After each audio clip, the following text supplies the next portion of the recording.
Welcome back to another episode of the Open Mic Podcast. Today I'm excited. I'm joined by Steadyfire, one of the quote-unquote biggest names in Ohio's indie rock scene. How are you guys doing today? Good. Heavy Pretty emphasis good, on the quotes. Heavy emphasis on the quotes, yeah. Yeah, well, because I've never heard of you. Their so words, not mine. You know? Underground is very specific. I've never heard of me. Whose quote is that? That is a quote that started being picked up by some of the local papers. Okay.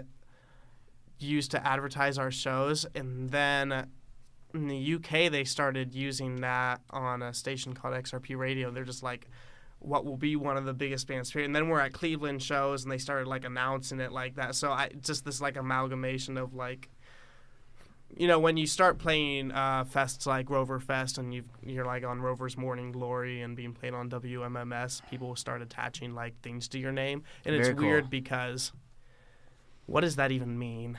Right. Because it's like you're going and playing these fests and there's like tons of people there, and people. I remember it was 2015, so I was 15, and going and like giving CDs out to people standing in line while we were in the fest, and people were like screaming and like chanting the band's name, and I'd go back home and nobody would know who we were. So we're still living that kind of. I think we're probably better known in Cleveland than we are here. It's like those T-shirts that say, like, I'm really famous in Japan. You know what I mean?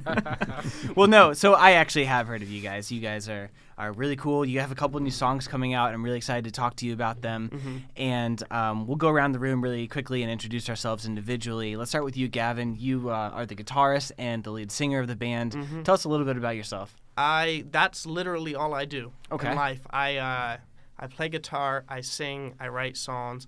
On the album, I play synth and piano, and then I handled the production and recording of the album and the mixing. We did it all in house, and I used to be a radio DJ, and now I just do music. Awesome. Very cool. And next to you is Garret. Tell us a little about yourself. Well, this is about all I do right now, too. Used to work at Subway. I quit that because I absolutely hated that. It was a nightmare. You weren't feeling fresh, I guess, huh? No, definitely not. Okay. God was is dead, and the $5 footlong is a Yeah, yeah, exactly. I think that they actually do a pretty good job with their breakfasts, though. I haven't had it in a long time. Yeah, but yeah. when it first started, I was driving back and forth from St. Louis to Bowling Green, where I went to college, and so not a regular trip, but every once in a while I would find a Subway along the way, and I like to leave early because I like to get the most out of my days when I travel. Yeah. And I would always get their like egg white sandwich, and I was never completely disappointed with it. Completely is the key word there. Well, you got to. I mean, it's still fast food at the end. of the day. Yeah. I just personally don't like their eggs. Okay, sure. I've seen where it comes from, how it comes in. It just I don't let them tell me because I'm with you. You I'm don't not sure don't want to know, that man. the general public wants to know the Yeah, ins and yeah. outs of how the sausage is made. I have too many friends no. that have worked in like fat. Like we have a new member in the band, and we'll talk about that later. But Yeah. her last job was Chipotle.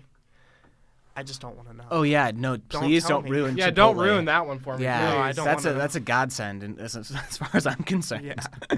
Nick, talk to us a little bit about yourself. Yeah, well, I play drums for Steadyfire, and currently that's all I do as well because I'm actually off work because of an injury. What and- injury? I got my knee messed up pretty bad. I work for the post office. He got and, hit by a car. Oh Yeah. my gosh, tell us that story. Well, Please. I was standing at the back of the van, Uh-huh. loading up my bag to walk a loop, and a gentleman backed out of his driveway and didn't see me standing there, and ended up backing directly into my left knee, and squished it between his bumper and the back bumper of the mail van, Oh my gosh. and it actually made my knee separate hard enough. My tibia has a bunch of stress fractures along the front of it, and then there's a big one at the back, and then it actually stretched my knee out so much that my ACL snapped.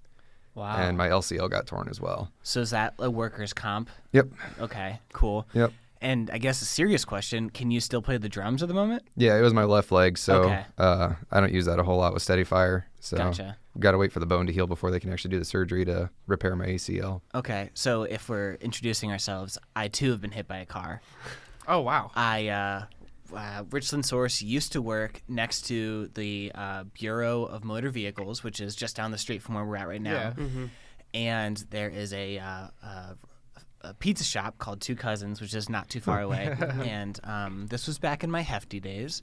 I would walk there to get a little bit of exercise, of course, and get 2 Hawaiian pizzas. Oh, man. Slices, not pizzas.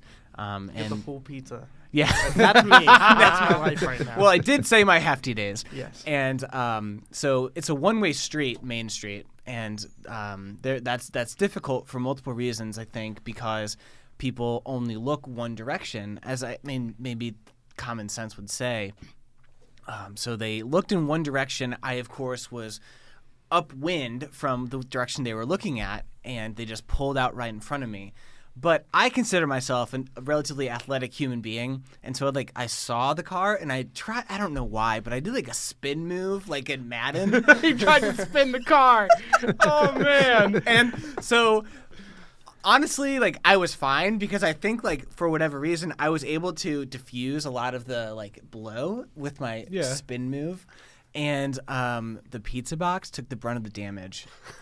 So I definitely had more or less pizza cobbler that day. But I survived, and it looks like you are too. So, Yeah. So worse things have happened. Since I guess we're still getting familiar with everyone, tell me a little bit about your band. I understand you guys have been around since 2014, and you guys put out your debut album, or was it just a single? EP. It was an EP, okay, in 2015, right? Mm-hmm. Tell me a little bit about the band in that. So the band, I came up with the name when I was 9. It was, I've learned after the fact that Billy Corgan did a similar thing with Smashing Pumpkins, and I hope that I can where he was young and he said he was going to be in a band called Smashing Pumpkins, and people laughed at him, so then he really had to make the band. Mm-hmm. And I just hope that I end up being less of a dick than Billy Corgan. I didn't realize. I don't know enough about him. I didn't realize he was not a very nice person. If you just Google him, and you'll get a picture of him standing next to Alex Jones from InfoWars. Oh, okay. Say no more. That's just music's good though. I'm a fan. Well, I too had a band name picked out when I was young. It was Milwaukee Eclipse, and I still think that's a really cool name, but no one else seems to. So. Hey, it's not bad, man. Yeah. It's not bad. Now instead I'm in a band called the American Collective, so it's That's pretty good, a too. little cooler. Yeah. Oh, I didn't know that you were in that. Yeah. Well, I mean, I don't know how many people know that it even exists, but I'm in it. Yeah. The question stands: what do you play? I play guitar, and I'm the lead singer. And do you want to play cool. a show together With you all? tomorrow? We don't have a show tomorrow, but we can make this work. Yeah, I mean, I think that you guys would definitely have to headline because we are still pretty new. But I would be totally down for a show with you all for sure. We're doing it. Next time you see Steadyfire in Mansfield, they are going to be on the billing. I don't know. We'll play Relax. Cool. Well, we have our numbers. We do. We cannot get rid of each other. Yeah. It is. We are interlocked for life. Yeah. This review just became biased. Yeah. So tell me a little bit about your debut EP. Okay, so we this is going to be a really one-sided section of this conversation because they were not there for it. Oh, okay. So it's going to be this is going to be the worst part because it's just me and my sick voice. I've been sick for 2 weeks. Oh, I thought you meant I'm sick, man. Sick. I suck. That too. Okay. But Thank you. I thought maybe that was a lost reference. I didn't know. no, it's not. Unfortunately, we recorded that in a lava room in Cleveland, Ohio, which at that time, so that's one of the more premier studios in the state, in the country. It's state of the art, everything. It's amazing. I learned after the fact that when we went in there to record, one of the last people that had been in there was Justin Bieber, and he had left a bag of chips, and I saw the bag of chips, and I knew, and I heard somebody joke that we weren't allowed to touch the bag of chips, but I didn't know why the hell we weren't allowed to touch it. I learned after the fact that it was his bag of chips, and the studio was this is ours now. Yeah, So- well, totally. I mean, that's the sort of thing that someday could go on eBay for. Yeah, I was gonna say Yeah, I that's gonna think, end I up think on that $1,000. that's I think that that's their insurance plan. Yeah. For if something happens, they're Totally. just going to sell this bag of chips and probably the couch he sat on too. Yeah. But Or the microphone unfortunately, he I've sat spoke on it into. since then, so it might have devalued. You never know. There's still time. But we recorded the EP, and the goal in 2015, because this was February 2015. I was 15. The goal was to record an entire album, and we had an album written. So we were really just, we went in and only did 2 sessions. And we were recording with an engineer, and his name was Mike Pfaff, who is important later in this long story. But we recorded 3 songs, and when we got to the 3rd song, and we had done all the overdubs at the end of the 2nd day, because we were doing marathon sessions. We were recording 10, 15 hours a day. When we ended up done with the 2nd session, he looked at us and made a half comment about what it's going to be like to mix these songs, and then he made a comment about In a positive or negative way? just we were recording a lot, Oh, so it was okay. going to take a while. I And he see. said that's going to run up the budget, and something clicked in our heads. We didn't realize until that moment that we were going to have to pay separately for the mixing as well as the recording, so we cut it off immediately.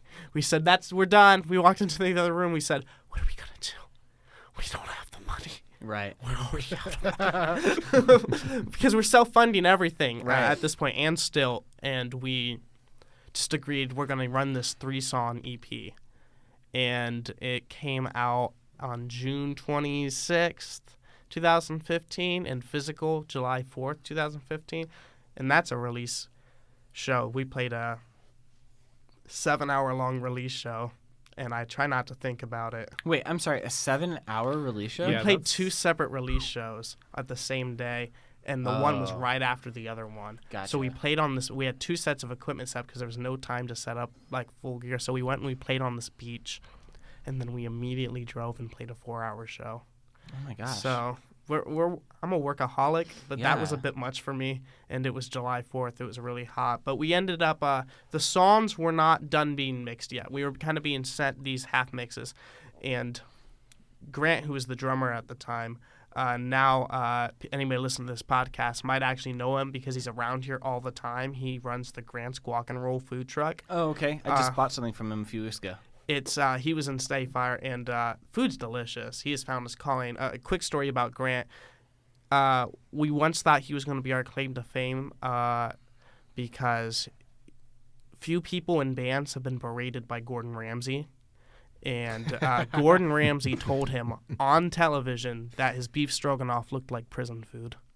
Oh, wow. So that's magic. But That's what a claim to fame. That's almost as good as like being blocked by Donald Trump. it's the food equivalent. Yeah. It's the food. Oh, it's absolutely the food equivalent. I'm currently trying to get blocked by Donald Trump, but I'm walking that line of like, what as a band account can I do? Right. Like, what am I allowed to do? And Twitter is the no man's land of being a band because Facebook is really formal. We do all these posts, and it's really thought out. And then our Instagram is like the photo version of our Facebook, and that's kind of formal. And then Twitter is just, it's like World War I, and you're in between the 2 trenches. It's literally no man's land. We're lying in the mud, and we're just throwing things. We're throwing rocks. I don't know what's going on there. But we've gotten it's working. We've gotten retweeted by some weird accounts. Okay. I don't know what's going on there. Go follow Steadyfire on Twitter. I made sure to put tweets by Gavin, so if I say something stupid, it doesn't look bad on them. Anyways, Smart. so back. Smart. That's a good PR move. Somebody told him that Rover's Morning Glory was doing a contest to play Roverfest. They were basically, it was less of a contest. They were just looking for bands to play. And all Grant had was an unfinished mix of a song called Different, which I did not want to be the single. And this just shows my capacity to be wrong because we ended up releasing the song. I wanted to be a single as a single when it came out, and it might be our least played song on Spotify. But the song that he sent in, unfinished, to the radio, they listened to it on air. The audio engineer learned afterwards and was pissed. Because he's got this like half-finished mix being played on WMMS instead of something he's finished and worked on. We got him Awesome. on the half-finished mix, so it shows my capacity to be wrong. Yeah.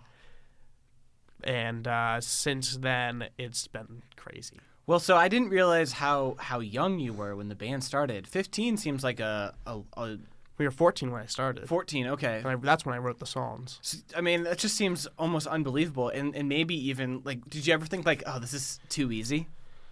Because I mean, like, there are people who go their whole lives and don't like get anything on the radio or any type of credit for their music writing. I was there. I was in and out of bands all through high school. Yeah. I That mean, was the same songwriting way. is, first of all, really hard. Yeah, Like, it's hard to yeah. write a song that anyone more than your family like. You know Yeah, what I yeah, mean? exactly. And so for you to have done that at 14 is pretty remarkable. Well, what I'll say is that every moment of wow, this is easy is met with 2 months of nobody caring you exist.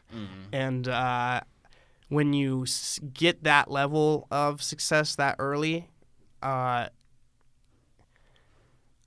you're usually not sitting at 17 thinking that you've peaked.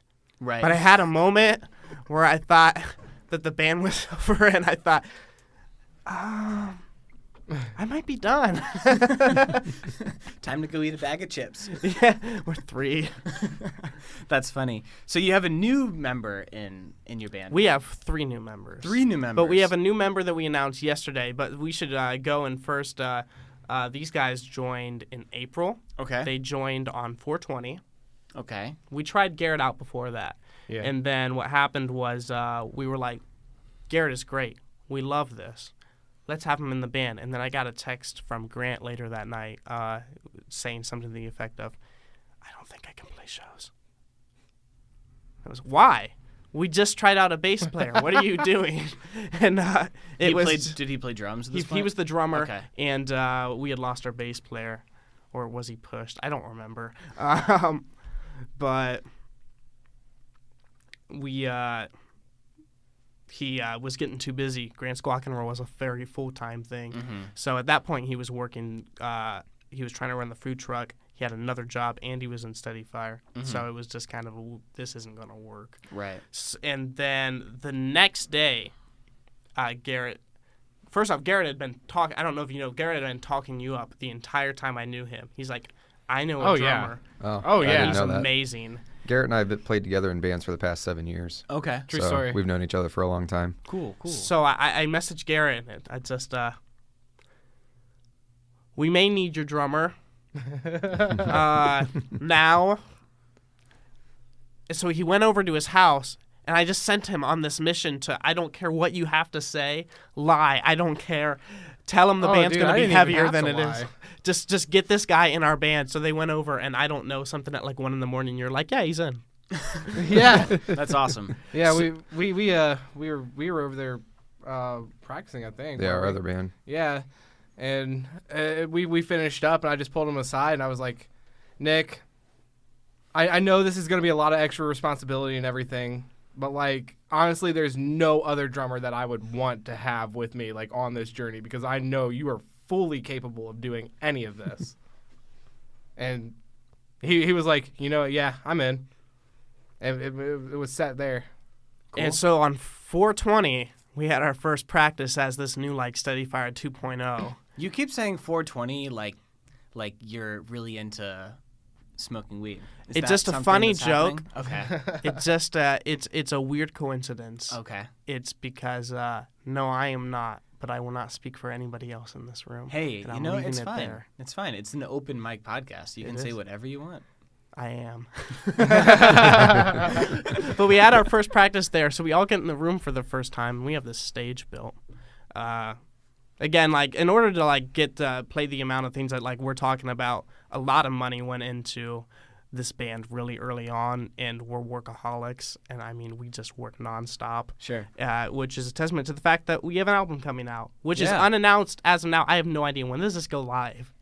It goes up on Wednesdays. Goes so up on Wednesdays at Wednesdays. 5:00, and then Friday on the Richland Source Facebook Okay. page. Listen, guys, I don't know when you're going to hear this. We might have announced an album by now. We might not have, but I guess I'll just tell you now. We have a new album. It's our debut album coming out on January 4th, 2019, and it is called How Often Have I Been This Wrong, and the first single is coming out this week. It might not be out by now, but you're going to hear it on the show, so I might be breaking an exclusive premiere agreement, but I don't care.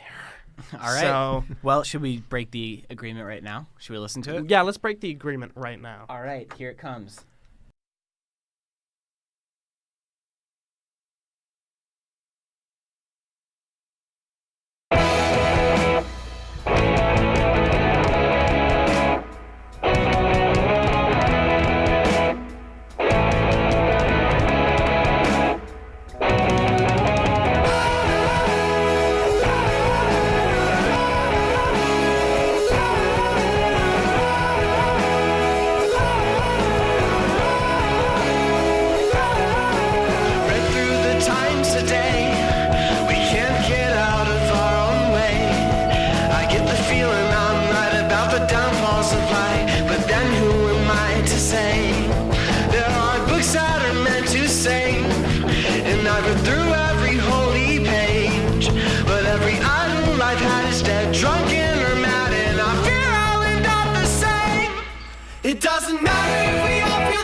It doesn't matter if we all feel the same. We're being masochists in our own way. It won't matter if we clean up today. I'm just an activist for my own pain, even if we're the same.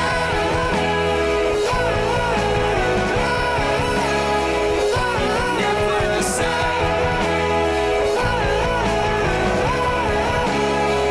Even if you can try, are you alive to stand alone in the light while you hide cards on your sleeves? Wait for others to leave so you can be true self in the night. You can cry from the sides and the light that offering lies to your calls for applause while you can punch your pen off your victim to walls.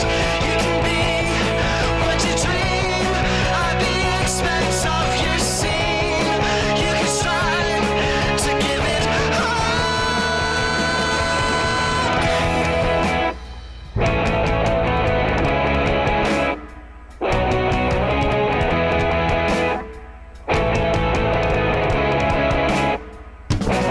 It doesn't matter if we all feel the same.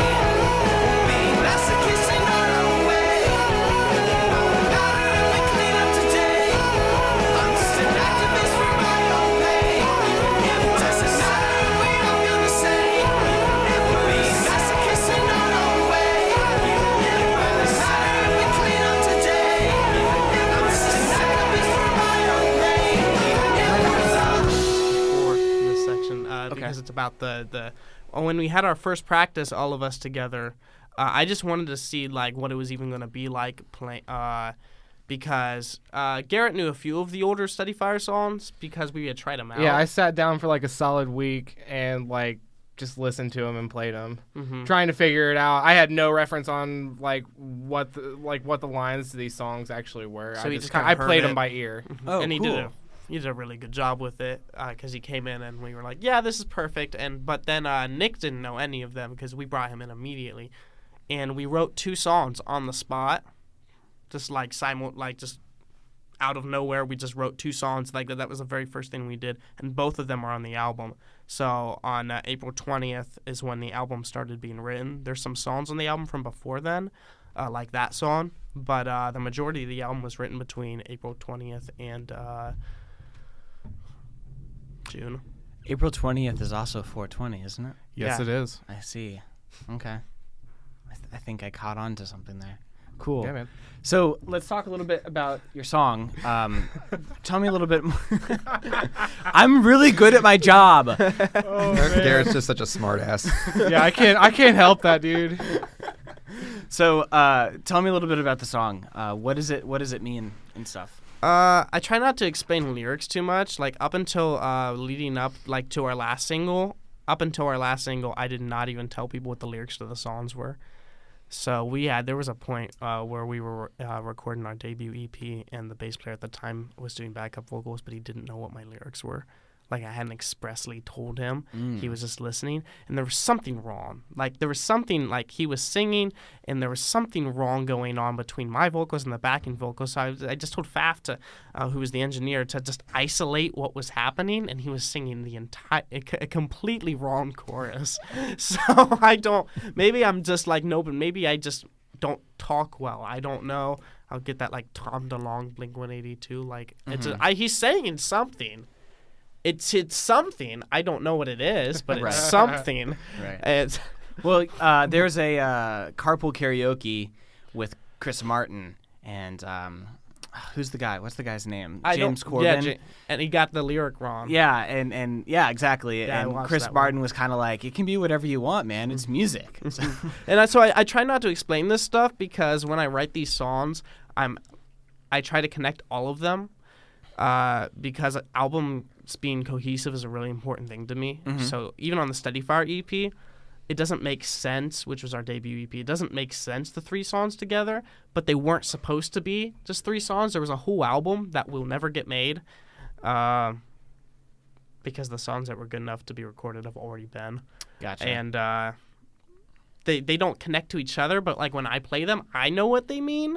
So I try to leave it to that. And because this is the first time we'll have a full album where it has a beginning, middle, and an end, and all the songs will flow together in a specific order. So I really encourage people to. I try to make songs that are catchy enough to listen to on their own, because I'm just a pop fanatic, and but I want there to be a reason to listen to the whole thing.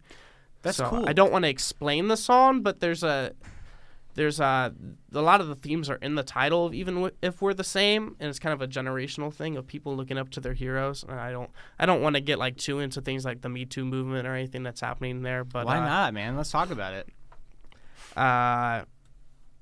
But there's parts of that in the Nice. song. Obviously, pro Me Too movement. I can't imagine being. There's not even anything to be against. Sure. Sure. I've seen some people try to make. I'm just gonna leave that there. Let's not start a riot in the comments. Oh man. But there's things about looking up to heroes, Mm-hmm. and even if we're the same. So there's a line in the first verse, and that every idol I've had is dead, drunken, or mad. And like in my mind, I know exactly who I'm talking about. Sure. People who I've looked up to that have disappointed me, that have, in the light of that specifically, have disappointed me, and done wrong by a lot of people. And I fear I'll end up the same. There's just a lot of wanting to be different than the generation before you, and then the status quo of what normally happens is that people kind of become what they hate. So there's a lot of that on the album overall. And there's also this weird like religious cult thing going on in the album. I don't know what was happening. But, Well, that's cool. So it's important to you that your whole album tells a story, which is really cool. I agree. I like putting sort of stories throughout the whole thing. I think maybe I'm wrong, but I feel like it helps people listen to the whole thing as opposed to just listening to one and moving on. But I could be wrong. I agree. I mean, it kind of gives them a connection to like a character that you've created, though. Exactly. And I don't want to expressly explain it because some of the greatest albums of all time, people are still debating what they mean. Right. This is not going to be anywhere near that list, but I'd like people to be confused. Okay. Or at least want to listen again to figure out what just if happened. there's not a Wikipedia page post created, I'm going to be really, really There is a disappointed. Wikipedia for the band. Okay. So if you want to see that and maybe like go and defile it, because Wikipedia will let you do that. They'll ban your account, but they will let you say They'll ban your something. They will let you defile it. So I'm not. Did you create this Wikipedia page? I did not create the Okay. Wikipedia page. So it's 'cause real. That it is a real Wikipedia page because you're not allowed to create a Wikipedia page about yourself. Oh, is that right? Yeah. How so do they know? I don't know, but if they did find out and you did, that would be bad news bears. Yeah. My We'll guess just have would like be, your mom do it. My guess would be like checking IP addresses. Yeah. Most likely. Gotcha. Yeah, that's just my guess. Okay, you're probably right. So Or if you say like that would be my source, because you have to do That would do sources. it. So if you put in information that doesn't have a source, then you're like, well, I know it because I'm in the band. And they're like, If your source is myself, they get a little suspicious. yeah, they're like, Sure, what? So we sort of skipped over your newest member in your band. Can you just talk to us a little bit about her? Yeah, she, as you hear in that song, there's a really prominent synth line, and nobody in the band professed that they played synth. So I played it on the album, but she'll be playing it with us live starting Okay. October 20th because those synth lines are really prominent on the whole album Okay, because I'm obsessed with synths. cool. And she's her vocals are actually on the song though, so she's more of a live member as of now. She's not like core Steadyfire, Okay. but she's in the band. Okay. And she is on the album. I don't know, we might just go like retrofit, replace everything last minute with her. That's not going to happen, but you wouldn't know. Yeah. So what's this person's name? She is Jade Murray, and she was actually in another band with me. We have a 2-piece band, and she's from Columbus, but she moved here to focus on that band. Wow. And That's a pretty big step to move from Columbus to Mansfield. yeah, this area, and we had her. We were trying to play the songs, just the three of us. And it was a train wreck because the whole core center of the song is this synth line. And I have a story to tell about that synth line, but we needed someone to play it, and she's good at keys, and she has a great voice. Garret also has a great voice. So Thanks, please man. look out for those sweet Steadyfire 3-part harmonies. Cool. you want to tell us a story about Yeah, the okay, Synth so the Cleveland Agora has been recently renovated, so I don't know what it looks like now. Have you ever been to the Agora? I have not. I've only been to Cleveland twice. Wow. I know. The renovation's really nice. I was just up there Yeah. in June. Yeah, so was Garrett. We went Yeah. up to a metal show. So I haven't been there since then. I haven't been there since the I'm last sorry. time I've been there played 3 times. I'm not completely a loser. But it's a legendary place. I mean, I really recommend going and playing, seeing shows there. Also, you're in a band. I recommend going and playing shows there because that's It'll a happen. big step. For The band is like 2 months old. I First have time. full faith in you. Thank you. I appreciate it. Listen, we can do this show, and I'll just come in and interview you. Okay. Deal. It'll be a whole cross event. Yeah, it'll be We- really cool. I was sitting in this under the second stage of the Agora because it's not time for the band to go on. So I'm backstage, and I am laying. They didn't give us a dressing room. I guess they ran out because there was a band that was built under us that had a dressing room. I guess it was like you show up and you claim it kind of thing. I don't know. Okay. But what there was a bathroom, and we said, "Fuck it." This is the Steadyfire dressing room. None of you are using the bathroom. we put a whole paper on the door that says Steadyfire dressing room. We go in there, and then it's just me in there, and I'm like on the floor, which I wouldn't recommend laying on the floor of an Agora bathroom. I wouldn't think they recommend fixed laying it on now. like any bathroom floor. Yeah, but it it wasn't like I would probably need a couple of beers. there to was endorse a that. there was a Yeah. I had brought a towel. I Ah, brought a towel, so I was there laying you on go. the towel. so But- you were well prepared. Yeah, bathrooms are echoey, so because of the tile and everything. So I'm laying in this bathroom, and I can hear above me on stage that the band that's playing is playing Akuma Matata, like a ska version of it. No. So I'm just laying there, and I'm just like, drown it out. Just drown it out. Now I want to know what that sounds like, though. It's honestly, they're really. I'd seen them before. We'd played a show with them before. It's honestly really good. I'm not trying to make fun of them, but it's bizarre. It's weird. Yeah, It sounds obscure okay. enough to be very interesting. It's Yeah. a very interesting cover because most people when they go to these shows and they play a cover, it's like a couple bands before them had covered like a Killer song, and I love the Killers, but people play songs, covers that people know if they're gonna play covers. This band just plays Akuma Matata, so I mean, props to them for being the weirdest band in the Cleveland Agora at Autumn Encore Festival 2 in 2016. I'm laying on the floor at this bathroom, and I just start making woo sounds echoing around, and then somewhere in there, laying in there, I was in there a little long enough that I just did a woo woo woo woo, and then I wrote that whole song just laying on the floor of the bathroom of the Cleveland Agora without an instrument. I just took out my phone and recorded that. Wow. And the song is basically the same now as it was then. Awesome. And you were how old then? Or was this recent? 17. Okay. I'm 19 now. Gotcha. But it's like, I wrote that, I had that structure of where I went and the things, but the song being finished is very recent. They put their own kind of stamp on it. To the amount that I could. We recorded this album really quickly, and I don't want to say we rushed it because we did not rush it. We were really paying Oh close yeah, we attention. took our time on it. We wanted to get everything down to the point where we wanted it to be. But we marathon recorded it, and there were a couple songs that I knew I wanted on the album that the band hadn't even heard yet, that were just songs that I had saved back. And we went in to record, and I played the song on my phone one time, and I said, now we're going to record it. And that is what you hear. Oh wow. So they got it. I'm a very lucky person that I have ended up with such incredible musicians in my band, all of them better than me.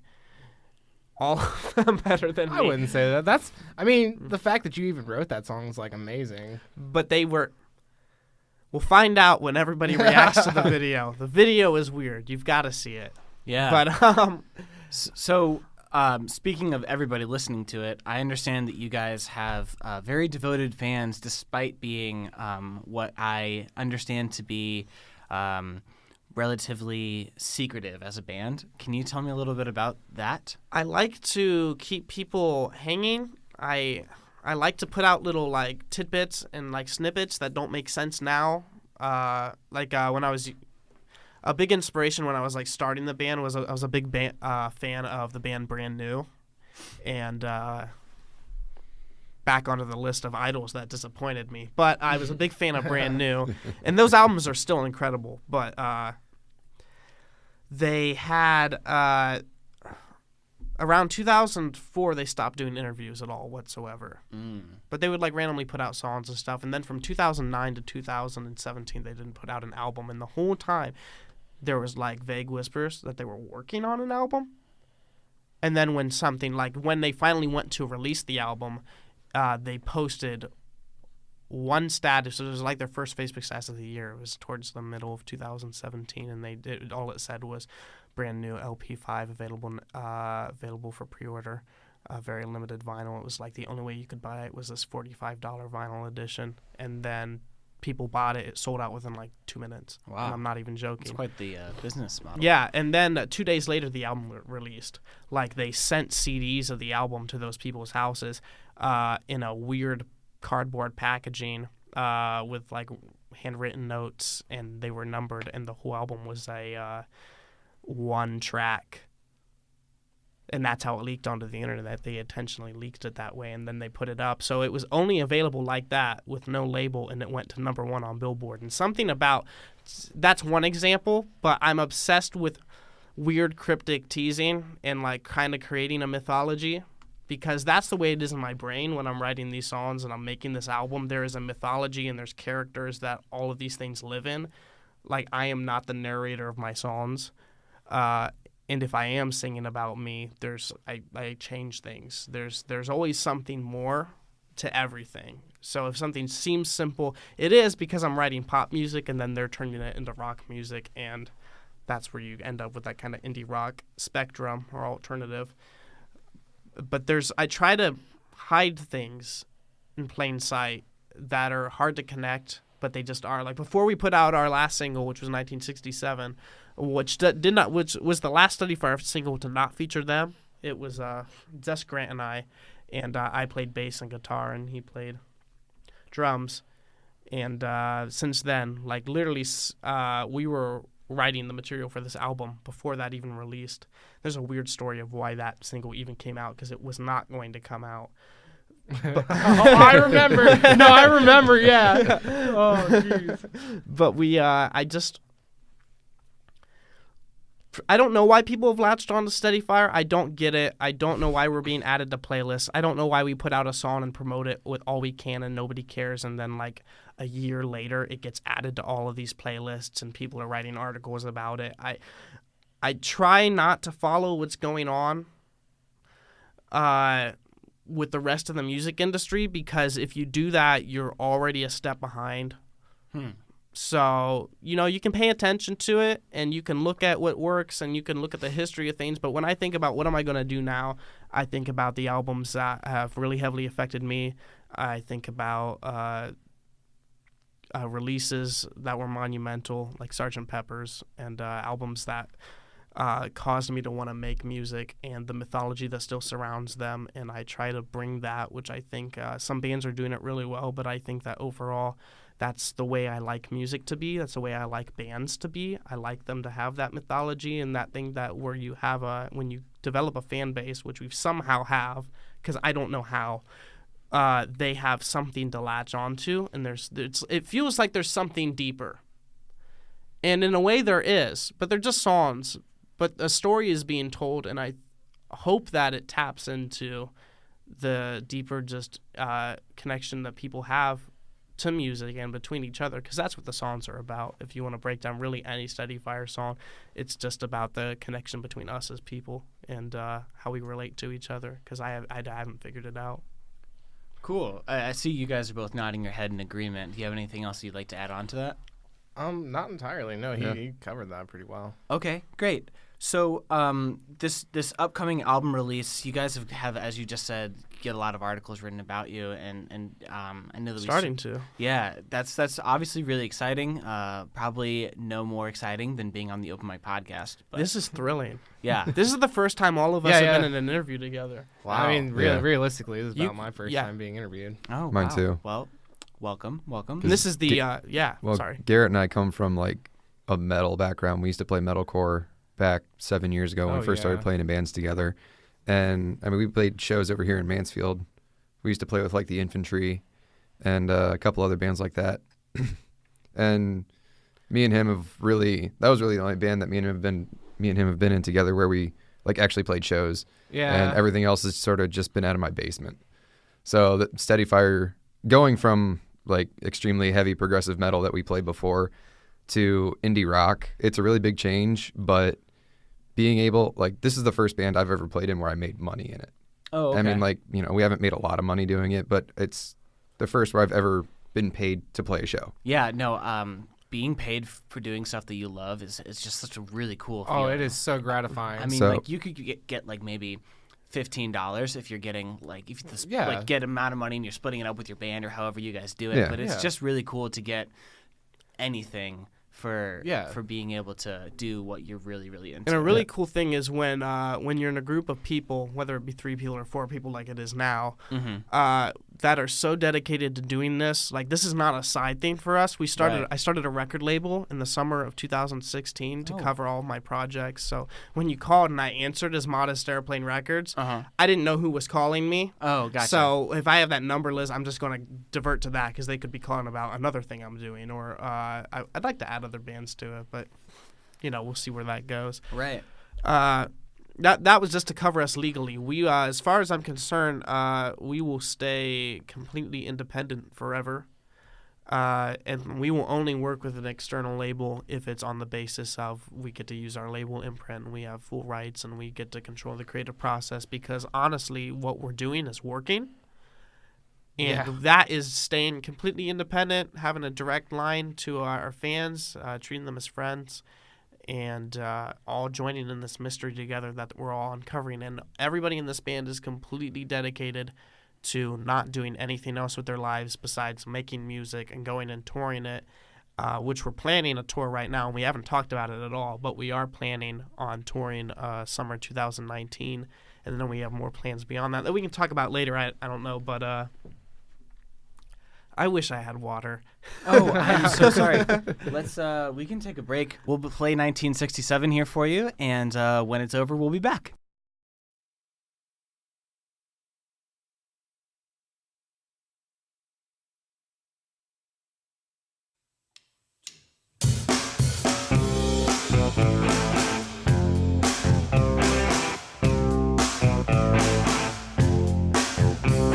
If you follow me, we won't move on from many storms to hours where we don't get along. The man in the tuxedo who looks just like me keeps following me around, maybe because I can see this world revolve around me. I can see this world revolve around me. Oh, stupidly, I can't be what you need. Oh, come on, baby, tell me no. Tell me no, no, no, no, no, no, no, no, no.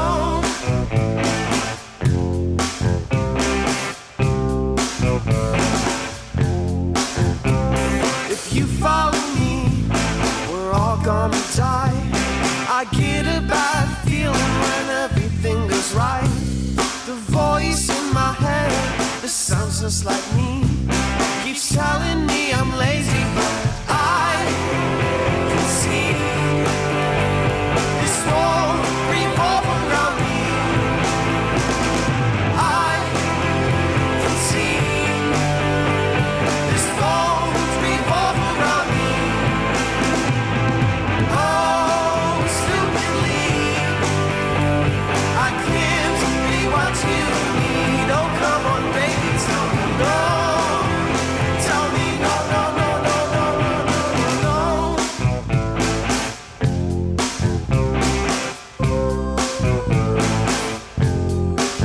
And since we've known each other this long, then you don't even have to ask to see if I hate myself and I want to way out.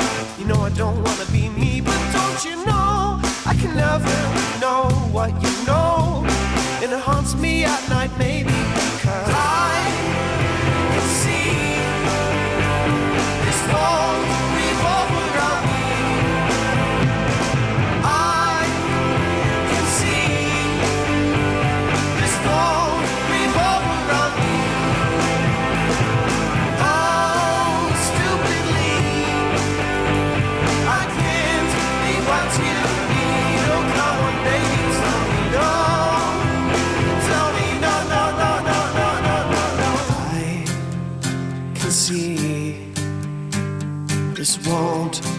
revolve around me. I can see this won't revolve around me. Oh, stupidly, can't be what you be. I can see.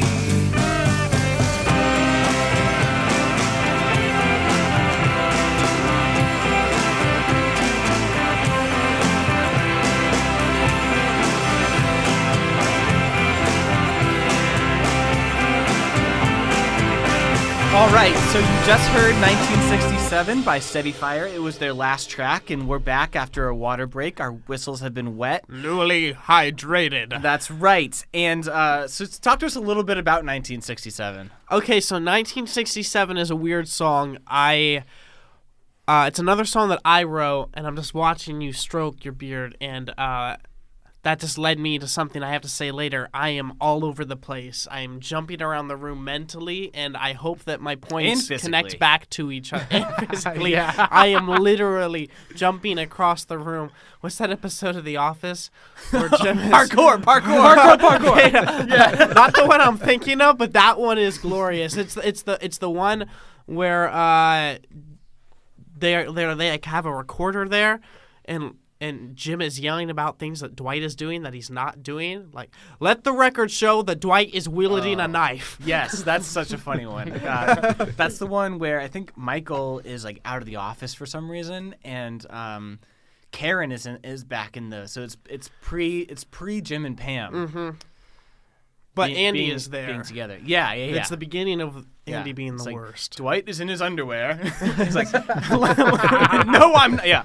No, and then it ends with Andy yelling, "I am chopping off Phyllis's head with a chainsaw." Rig-a-dig-dig-dig-doo. Yeah, but let's get back to let's get back to the floor 1967. So there's this band that we're friends with, and they're called Unlawful, and they're from Columbus, and they are this kind of this folk southern kind of rock acoustic. They have a cello player. There's only 3 of them, and as a female vocalist, and they dress like it's the 1960s, and they there's just something about their music that screams kind of like southern 60s. Like, it's kind of got a 70s and a little bit of like a soul flair to it. Yeah, well, I personally love it because it was the first song that I listened to of yours that you sent me, and I don't know how you did it, and I'm really interested in hearing how you figured out how to write a song as if it were from the 60s, but it just very much brought back like that sort of vibe. Bop. Yeah.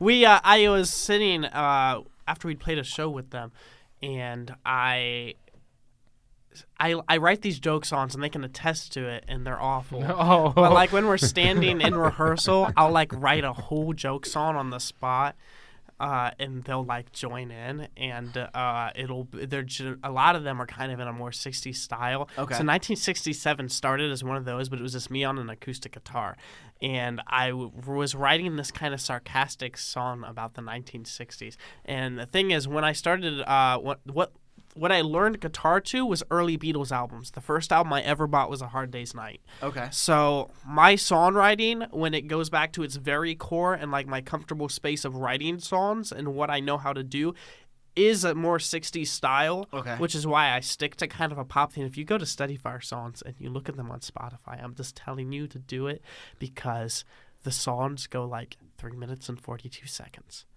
3 minutes and 43 seconds, 3 minutes and 33 seconds. The singles are really consistent in structure and length. It's just the way I write. I'm not trying to write like the next big song. You don't do that making indie rock. It's just not a thing that happens. Nobody cares. We'll get lucky if we end up on like some like Spotify playlist that people actually listen to. Well, I just insulted some of the Spotify playlists that have added us to them. We love you. Thank you so much for doing that. But if a Spotify runs playlist added us, it would be a bigger deal. I'd like to take a moment now to remind our listeners that we have a open mic podcast playlist on Spotify where you can listen to all of the musicians who have been on the podcast. This too, playlist which- is the most important to us of any of them. Yeah, thank you for saying that because I feel the same way. I am truly honored. Yeah. I can't wait to listen to it. And if you could just put all of our songs on that. I will do my best. Don't do that. Just the 2 I sent you. Sounds good. Sounds good. And maybe the ones going forward, I don't know. But 1967 started in that place of a kind of a joke song, and to me the song is humorous.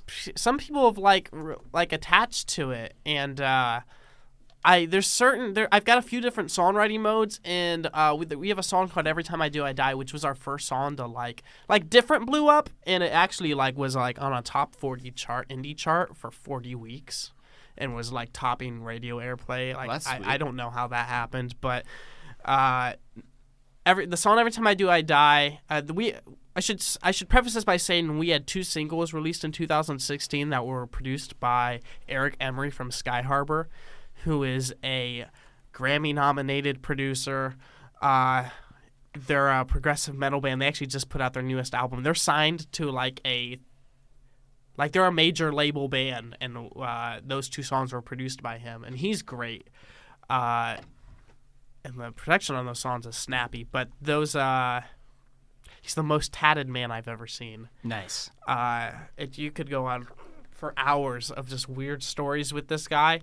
But that song was our first song to kind of get bigger. The music video got 10,000 views, and that was when I started feeling okay, this is continued success. We're still improving. And then 1967 has managed to do that too.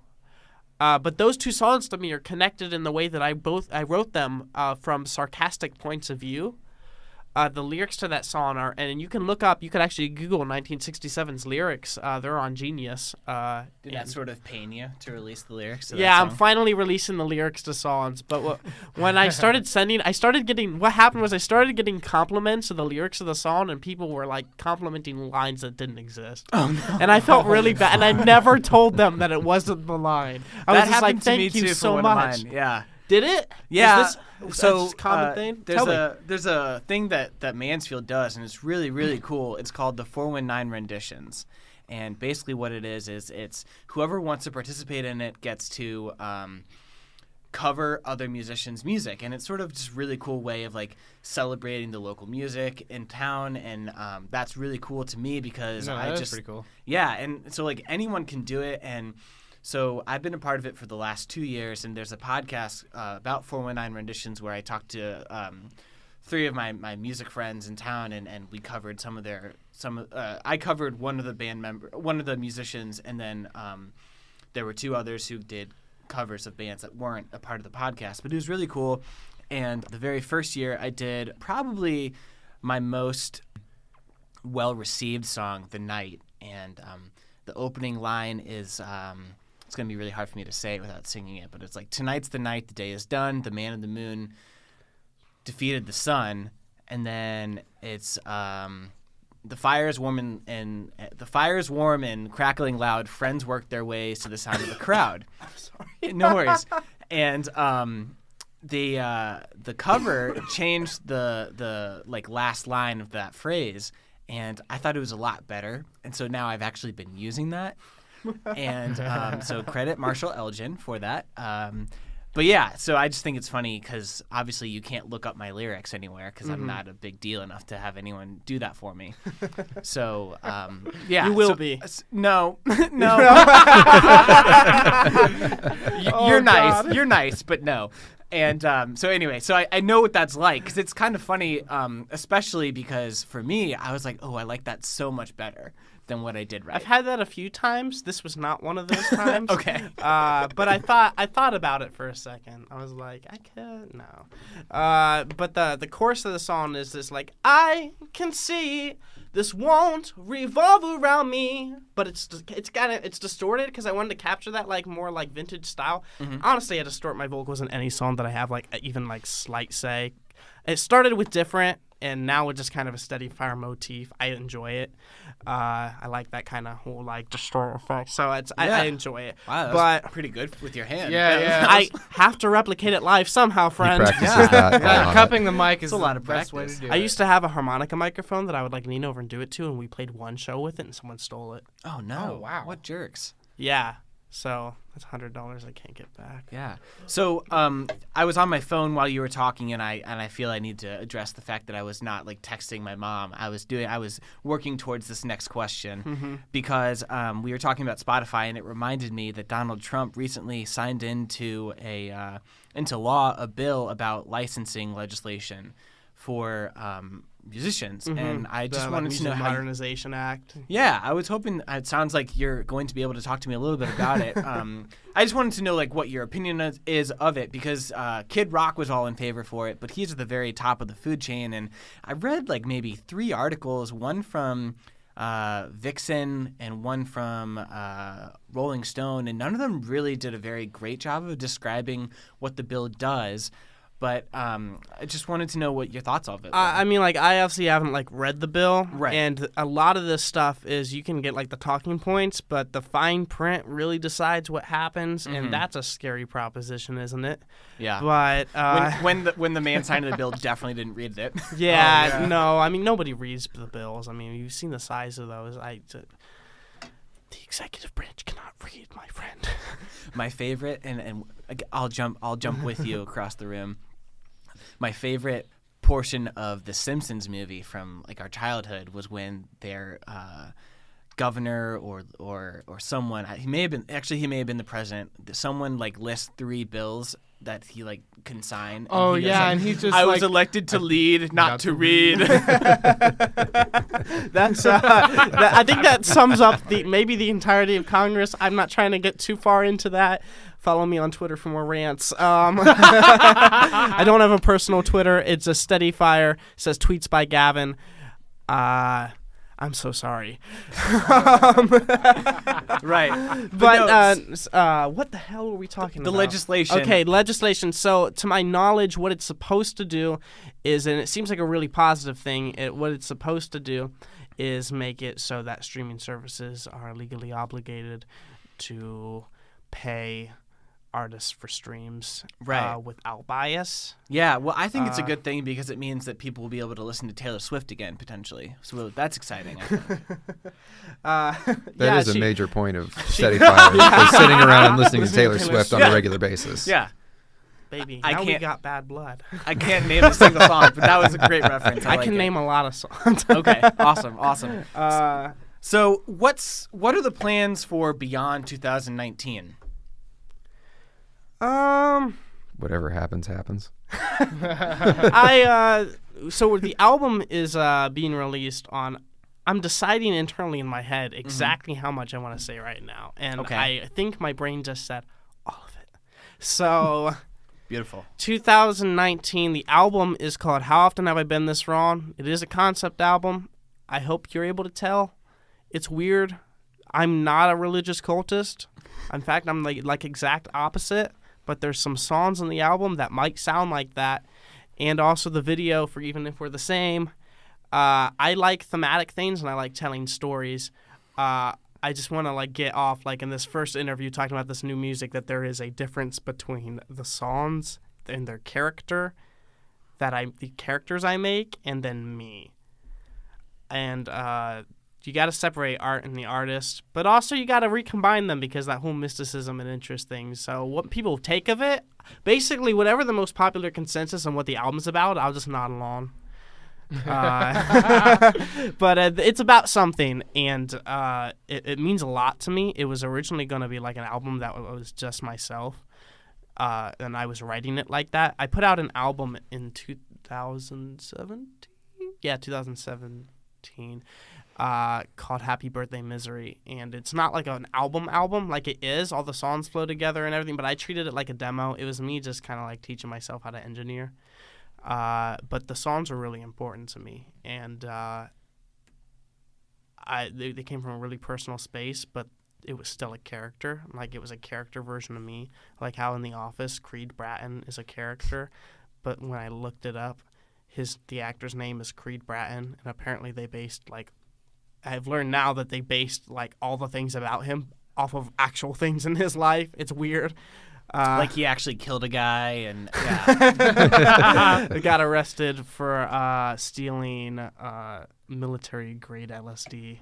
All of the whole shebang. Wow. I might have just spoiled the series finale for somebody. I don't know. If you haven't finished The Office, You're a little behind. it's been a while. Yeah, man. But so there's that separation there, and we ended up, because we were writing songs so fast, I wasn't coming up with lyrics fast enough to meet these songs, so I started going back into these themes for an album I was writing, which was a sequel to that was going to flesh it out. So a bit of that album lives on in this one. They have the same name. I think I even told you guys right when we were starting that I had an album that I was writing, and I was just I remember it, that. That was and like it had one of its the first title. Conversations we had. And I think it's still the same title. I think I had 2 titles at the time, and I don't know which one I told you guys, but it's remained throughout that. And I used those themes, so to me, it's still the same character, but some weird things have happened. And this world that is in the album mirrors this one, and it's not like a rock opera, there's not all these characters and everything, but there's a story that goes mostly in order. And actually, there was a point where we decided to shift a couple songs on the track listing, and I had to rewrite the lyrics so that they would flow in order and be cohesive. And I don't think anybody's going to be able to tell most of these things, but to me, it was really important that it was there so that people could decipher it. So I hope that, honestly, that carries us a lot of the way through 2019, because we're going to be taking so we have a show on October 20th. Mm-hmm. Where we're playing our whole discography, which is our EP, the 2 singles from 2016, the 2 singles from this year. We had a single that came out December 2017 and early 2018, it went on Spotify, so it's listed as 2018, called Your Father the Captain. But that song that you played earlier, Even If We're the Same, is the first single with this lineup. So to me, that's kind of all of everything that's happened up until now is preparation, and this is when it really begins. Okay. This is where the real fun starts. Yeah, this is the real Steadyfire story beginning, and it's exciting to be this far and start, because it really feels like starting again. But we get to use everything that we have already had. So the show is a celebration of that, and it's in Perrysville, Ohio, which is that's kind of where the band started. We list Cleveland as our hometown, actually, and it's not just to be there's a city, because it's actually not the closest city to us, I don't think. Actually, I think Columbus is a little closer. But By 4 miles. Yeah. Especially being in Perrysville, because it's further south than Mm-hmm. Mansfield is even. Cleveland has become a home for the band. A lot of the most important things that have ever happened to us happened in Cleveland, including the recording of the EP, our biggest shows, the recording of those 2 singles. A lot happened in Cleveland, and it's a really important city to us. And at some point, we will move the band physically to Cleveland, but professionally, we base everything that we do out of Cleveland. So we're kind of doing this one last hometown show for the Perrysville area and the Mansfield area, and we want everybody to come. Do wear costumes. Please wear costumes. Please wear costumes, because I would love to see this. and we're actually gonna play the whole album from beginning to end, and we'll see how it goes.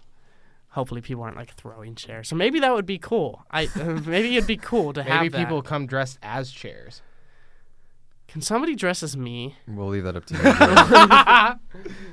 Yeah, well, so I am officially at the end of my questions list. Okay. Normally, I like to allow bands to let people know where they can find their music and their social media stuff. So if you want to go ahead and just remind people about Sure. Gavin I guess I Speaks. should better answer your finish answering your question, though, because I don't feel like I I'm so properly sorry. did it. Yeah. No, you didn't interrupt me. I just realized it while you were talking that I was on a tangent. We're planning a tour for 2019. There might be more than one. I don't know, but right now we're aiming on a summer tour, completely DIY as of now, and we're just setting that up and working on that. Our next song, which you heard earlier, and the video is being premiered by Cleveland.com sometime this week. So by the time that this goes live, it might be up there. And then I think the plan is that on why am I saying I think the plan is? Basically, if the plan goes right, because it's my plan, on October 20th, on the same day of the show, even if we're the same, we'll go live on Spotify. And we'll have album pre-orders and everything up. And it's a really exciting time to be doing that. But 2019 is going to be a lot of playing shows. We have to take a couple months off after the October 20th show because this guy over here desperately needs leg surgery.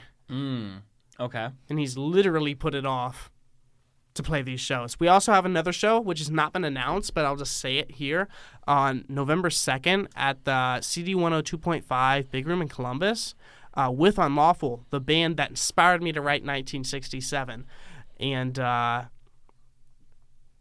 60 songs are just so easy. That song is the reason why this album exists. Okay. Because that song being recorded, and I mixed it and mastered it myself. It was in our rehearsal space. I mean, I have some experience. We have professional gear, but that was like, it was coming down onto the line of like, we have to do this ourselves now, and it's like our most successful song ever. So, Cool. and I get a feeling this one's gonna top You know, it. you never explained why you released 1967. I never, Yeah. I never. Yeah, explained no, that. that's like one of the best stories. But we've got a show at the Big Room, at CD 102.5 Columbus on November 2nd with Unlawful. I think they're going to announce that lineup like any minute or day now. I think they just had to solidify another band or something. But that's CD 102.5 is a good station. I like Columbus. That'll be a good show, but that'll be the last time to see us potentially for a while, and we'll then just be it's we'll back be into secretivity. Yeah, we'll be Secrets? releasing music videos and pushing the album and doing more interviews like this with hopefully Secrecy. That's the word. Yeah, secrecy. yeah, that one. Hopefully That one. interviewers Sheesh. as amazing as you on shows as great as this one with Spotify playlists as important as this one. That's right. I don't think we'll ever get that again. Yeah. But maybe we can just come back Yeah, absolutely. Whenever you guys want to, absolutely. when we have more new stuff. But that's our plan. He's got to get surgery. The album comes out January 4th. By the time you're hearing this, you might be able to pre-order it. But go and follow us on Spotify. That's the best way to handle all of that. I understand most people aren't going to buy digital copies of the album. I can't tell you the last time I paid for somebody's music digitally. It doesn't happen. I don't expect you to do it for us. Stream us on Spotify, Apple Music, do all that stuff. And maybe support us on Bandcamp.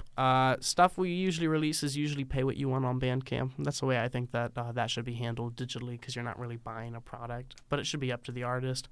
We'll have a physical edition eventually. We'd like to press vinyl. Yeah. We'd really like to. So I'm looking at ways to do that. That's a situation of if enough people want it, maybe we'll crowdfund it and then like direct ship vinyl ourselves. Maybe we can work with a label on a vinyl release. It's up in the air. It really just depends on how much people like this music, and I hope it's a lot because. Please. But 2019, we want to go play shows, and I'll go ahead and tell you that this album is a part one on a much larger thing that we're doing. And that we'll be recording our second album as early as summer 2019. And I will say nothing else beyond that. Okay. But we've got a lot. We're working on a lot. We're very busy people. Yeah, We're seems like very busy. And there's just so much to talk about because we haven't been allowed to talk about it. We've been quiet and working. Dude, yeah, we've been working so hard. It's been a marathon, and it's really interesting to like be on a spot. Like I finally saw it today when I was looking at my phone at the unlisted, even if we're the same video. And it had the description under it, and it said. I'm trying to remember what the video description is. How often have I been this debut album? How often have I been this wrong? Out January 4th, and it just hit me like we're about to announce this. This is about to be a really public thing because we've been cryptic for so long. When I wanted to release 1967, I released a backwards video of the song slowed down with space, old Russian video of space, some of the first footage of space, so it's all distorted and everything. And that's because I was this album has gone through like 5 versions. Mm. So there's that original EP version, and then like every single that we've released is like from a different version of the album when we tried to make it and didn't quite get there. That's why we marathoned this one, so we had no chance to like stop Gotcha. and overthink it. We Okay. just went and recorded the album. But it's final. That album was going to be called Galaxies, Mm. and 1967 was going to be part of it. So there was a whole 60s thing where it was going to be like about like the 60s space race and Gotcha. Cool. kind of pulling some of a Bowie influence, which there's still some of that. I love David Bowie. But I should probably talk about 1967 was never going to come out. Because to me, like, okay, the band that recorded this doesn't really exist. It's for an album that isn't going to be released. I've done this enough times. I don't want to do this again. Right. Like these singles and then just disappear again. But it's so catchy. It's so catchy. And it's one of my favorite songs I've ever written. I could not stand the idea that it wasn't going to come out. So this is what I did. It was Game 6. Or was it Game 7? I don't know. What teams are we it talking was Cavs, Oh. Celtics. Okay. So did that end on Game 7? I don't know. If it ended on Game 7, it was Game 7. And I made this whole post, and it had this whole, like, it was a really well-designed thing. I like graphic design. It was a really well-designed banner. And I just, like, a couple of hours before the game started, I said, if the Cavs win Game 7 of the Eastern Conference Finals, we will release a song this week. Hashtag thanks, Kyrie. And I was like, your move, LeBron. So it was rip Cleveland. Preseason actually looks pretty good. I shouldn't say that, but rip Cleveland. And we, because LeBron James is LeBron James, has an all-time great game, and they win to go get swept by the Warriors. It was a great year. And I'm sitting there at the game's over going, what have I done? He came to the realization that he actually had to release a single. The song was not finished being mixed. I had given up on it. Mm. I now realize I have to release a single. This single is great. So I have to make the most of it.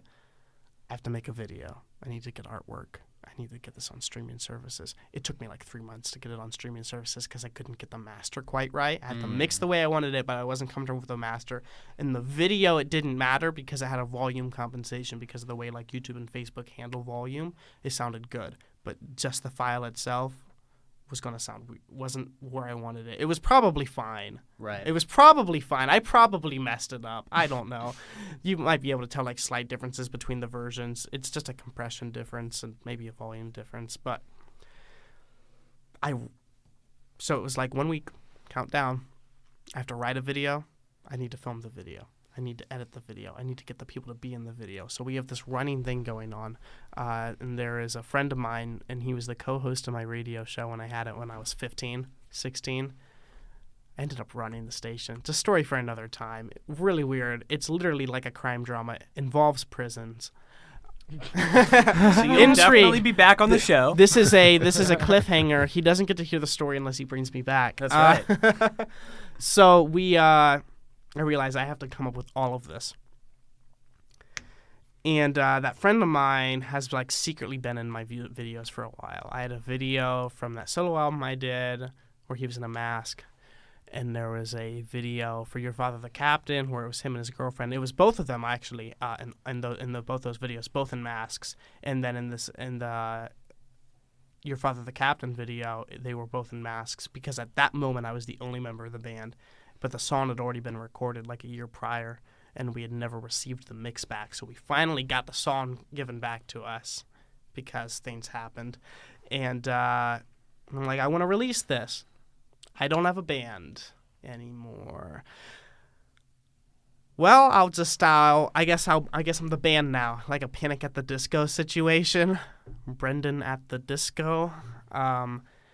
I went and filmed a video for that song. And so I've got this continuity of these two people in my videos. So I just kind of like, Old Faithful, if this video is going to get done, if this is going to get released, if this is going to be good, they're the only ones I can trust to make this happen. So we end up coming up the night before with this video about this guy from the 60s, and he gets abducted and tortured. And he gets away, and he gets followed all by a woman in a gorilla mask. And this gorilla mask has haunted Steadyfire ever since. People got obsessed with this video. Okay. I've been sent pictures of people like in the outfit that Deacon was in the video. Who was the guy in the video? And he I've been sent pictures on the Steadyfire Instagram by people, and they're like, I feel like I'm in the 1967 video. Or just I don't know who a lot of these people are. I don't know where they came from, where they went, where did they come from, where did they go? Where did you come from, Cotton Eye Joe? And the funny thing about the 1967 is when the first time that Gavin showed it to us, it was just as an example of what recording in the garage that we practice in can sound like, because he showed it to us and he's just like, we're never going to learn this, we're never going to play it. And me and Garret thought it was so catchy that we just started playing it one day out of nowhere. He showed it to us and we learned it anyway, and we started playing it to mess with him, and then it ended up being that single that Gavin just had to pick to release. And then it's just turned into a regular part of our set list now. And the video's got the video immediately, I posted it, I promoted it, I did everything. I'm like, okay, and I went to sleep and I woke up. Literally, we filmed the video, edited the video, released it the next day.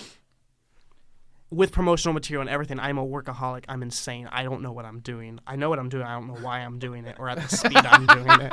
Gotcha. Coffee is so important, and I'm so glad relaxes near us. Goodness, me too, man. Coffee is a way of life. But we released that song with the weirdest video I could think of, and it started the seeds for the for the same video. And I'm gonna make this man watch this video when this podcast is over. We're all gonna watch this and just we might have to watch 1967 first, but these videos are connected. They're telling a story. It's going in a weird direction. They're kind of comical. They're really over the top. They're really bizarre. But we're keeping characters consistent, and the gorilla mask has become one of the defining symbols of Steadyfire to people. We've got artwork now of it and everything. We've received fan art. This is getting weird.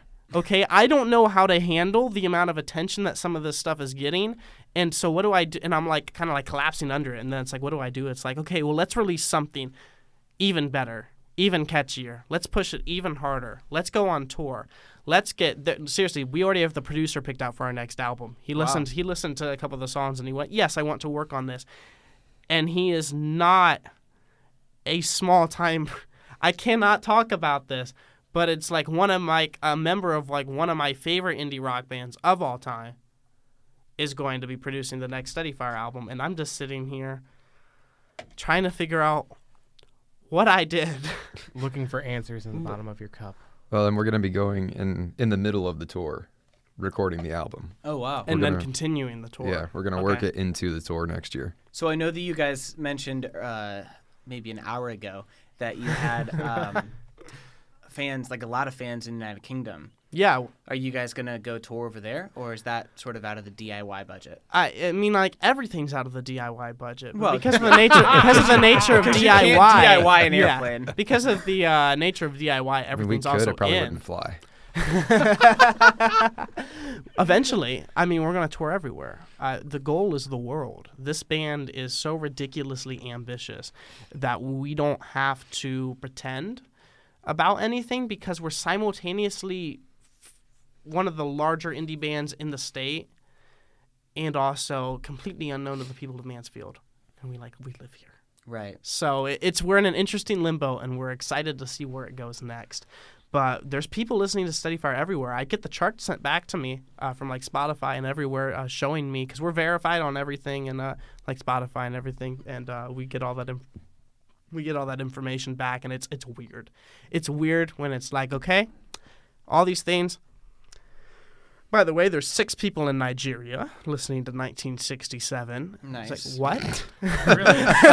Oddly enough, What? there are 6 people in Nigeria listening to the Open Mic podcast. Yeah. Kid you not. So thanks.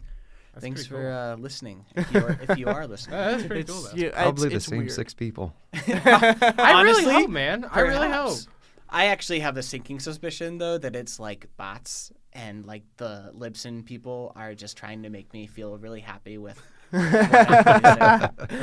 It's all a possibility, but I'd love to give you like the full rundown on all of our plans, but there's so much. Yeah. There's so much. So hopefully, you write an article Yeah. and we can calmly go back, look at all of our papers, and send you more specifics. Yeah, that'd be awesome. Because there's so much going on, and like we're on the cusp of a release, so my head is spinning. I literally stayed up all night editing a video. Oh my.